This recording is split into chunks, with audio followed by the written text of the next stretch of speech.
Friends, ఇవాళ నేను bagara rice చేస్తున్నా, లైక్ పలావ్ రైస్ అండి చేస్తున్నా అన్నమాట. ఫస్ట్ మనం బౌల్ పెట్టుకున్న తర్వాత ఒక 2 టేబుల్ స్పూన్ నెయ్యి వేసుకుందాం. నా దగ్గర ప్యూర్ నెయ్యి ఉంటుంది అన్నమాట. చూడండి,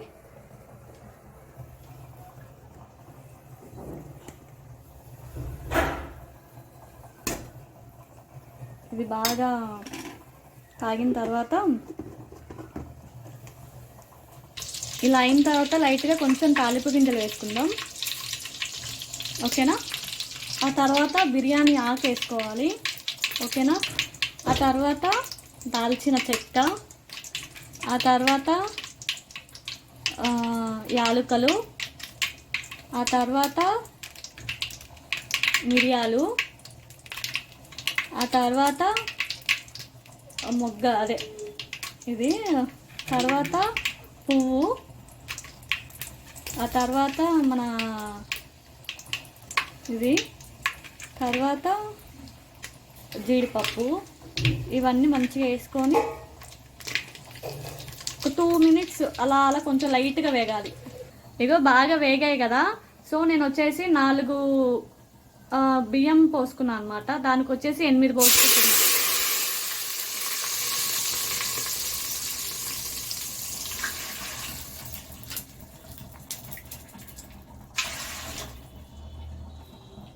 తర్వాత మనం బియ్యం వేసుకోవాలి బాగా. ఇలా మొత్తం రైస్ అంతా వేసేసుకొని ఒక్కసారి అలా తిప్పిన తర్వాత బాయిల్ అయ్యేంత వరకు మగ్గనిద్దాం. మూత పెట్టేసుకుందాం, ఒకసారి చూద్దాం. ఇగో బాగా ఇలా ఉడుకుతుంది కదా. ఇలా ఉడికేటప్పుడు మనం ఏం చేయాలంటే సిమ్లో పెట్టేసుకుని మళ్ళీ మూత పెట్టేసుకోవాలి. ఎందుకంటే మనము అడుగు మాడుతుంది అనమాట. మనం ఎప్పుడైతే సిమ్లో పెట్టుకుంటామో బాగా నీట్గా ఉడుకుతుంది. నేను రైస్ వచ్చేసి ఒక 10 మినిట్స్ నానబెట్టుకున్నాను, అంతే. ఇలా ఇది ఉడికేటప్పుడు మనకు రైస్లోకి బగారా రైస్ కాబట్టి తగినంత సాల్ట్ యాడ్ చేసుకుందాం అన్నమాట, ఓకేనా. అలాగే కట్ చేసి పెట్టుకున్న మనం పుదీనా, కొత్తిమీర కూడా ఇలా వేసుకుందాం.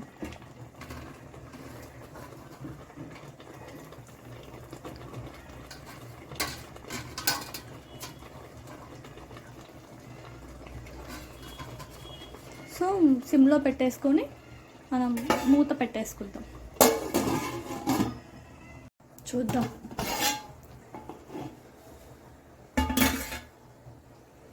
సో ఇప్పుడు మనం ఒక్కసారి మొత్తం తిప్పేసుకుందాం. చూసారుగా, ఆప్షన్ ఫుడ్ కలర్ వేసుకుంటే వేసుకోవచ్చు, లేదంటే లేదు, మన ఇష్టం అది. నేనైతే ఫుడ్ కలర్ అస్సలు ప్రిఫర్ చేయను, న్యాచురల్గా మనకి ఇదే బాగుంటుంది. ఒక 2 మినిట్స్లో అయిపోతుంది. ఫైనల్గా బగారా రైస్ రెడీ అయిపోయింది, ఓకేనా. బాయ్ ఫ్రెండ్స్, ఇది ఒకసారి టేస్ట్ చేయండి. సేమ్ ఇదే ప్రాసెస్లో బాగుంటుంది. నెయ్యి వేసుకొని తింటే మంచి టేస్ట్ వస్తుంది. అలాగే నా ఛానల్ని చూస్తున్న వారు సబ్స్క్రైబ్ చేయండి, లైక్ చేయండి, షేర్ చేయండి please. Thank you for watching.